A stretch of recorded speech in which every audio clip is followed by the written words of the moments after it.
আনুষ্ঠানিকভাবে আপনারা কর্মসূচি ঘোষণা করেছেন।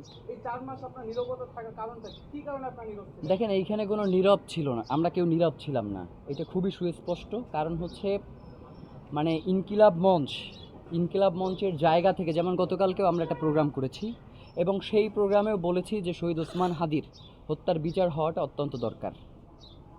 তো এখন যেই ব্যাপারটা আপনাদের সামনে পরিষ্কার করা দরকার সেটা হচ্ছে গত 4 মাসে কেন আমরা আর কি এই কাজগুলো নিয়ে করলাম না। দেখেন, সরকার আমাদেরকে বলছে যে তিনি এই ব্যাপারে যথেষ্ট আন্তরিক, এবং আপনারা দেখেছেন না যে যখন পররাষ্ট্র পর্যায়ের বৈঠক হইল এবং খুনিদেরকে ফিরিয়ে আনার ব্যাপারে পররাষ্ট্র মন্ত্রণালয় থেকে বলা হইল যে ভারত সম্মত হয়েছে, তখন একরকমের তো শহীদ ওসমান হাদির খুনি আমাদেরকেই বানানো হয়েছিল, এরকম একটা ব্যাপার ঘটছে না?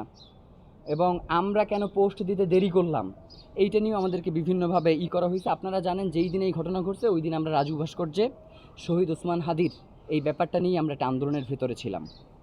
তো সরকারের পক্ষ থেকে আমাদেরকে সুস্পষ্টভাবে জানিয়েছে যে সরকার এই ব্যাপারে যথেষ্ট আন্তরিক এবং তারা খুনিদেরকে ফিরিয়ে আনার ব্যাপারে তারা সর্বোচ্চ চেষ্টা করছে, তারা কিছুটা সময় চায়। তো এখন আমাদের কাছে যদি সরকার এই ধরনের বার্তা পৌঁছায়, সেই ক্ষেত্রেও আমাদের আর এর বাইরে আর করণীয় কী আছে? আমরা সরকারকে এই ব্যাপারে সময় দিয়েছিলাম, কিন্তু সরকার যে পররাষ্ট্র মন্ত্রণালয়ের কথা বলছে বা পররাষ্ট্র পর্যায়ের বৈঠকের কথা বলছে, আমরা দেখছি যে ভারতের সেই পররাষ্ট্র পর্যায় থেকেই এই খুনের সাথে প্রত্যক্ষ জড়িত থাকার সংবাদ আমরা গতকালকে পেয়েছি। যার কারণে আজকে আমরা এখানে ধরেন একরকমের সরকারকেও মনে করছি যে রাষ্ট্রের কুশীলবরাও এর সাথে জড়িত থাকতে পারে, সেই জায়গা থেকেই আমাদের এইখানে আসা, এর বাইরে অন্য কোনো কারণ নাই। মানে আমরা প্রত্যেকটা ইস্যুতে শহীদ ওসমান হাদির এই হত্যার বিচার নিয়ে কথা বলিনি এমন কোনো নাই, এবং গত 4 মাসে অন্তত আমরা 30-এর অধিক প্রোগ্রাম করেছি এবং প্রত্যেকটা প্রোগ্রামে শহীদ ওসমান হাদির এই হত্যার ব্যাপারে আমরা জোরালো আলাপ করেছি। জি,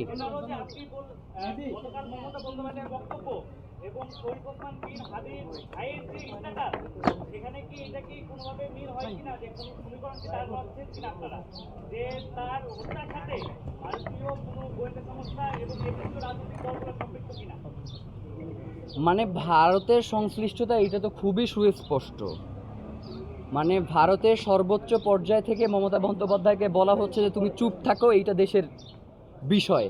তো এইখানে তো আসলে লুকোচুরির কিছু না, এইখানে তো ভারতের সংশ্লিষ্টতা আপনার পানির মতো পরিষ্কার।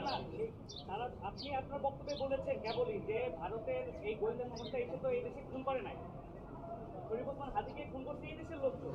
তো তারা কি আসলে এই দেশে কোনো রাজনৈতিক সেন্টারে আছে কিনা বা সেন্টার দেওয়া হয়েছে কিনা রাজনৈতিক?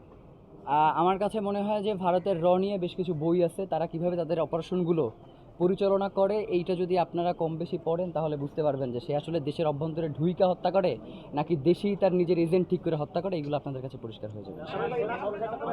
জি।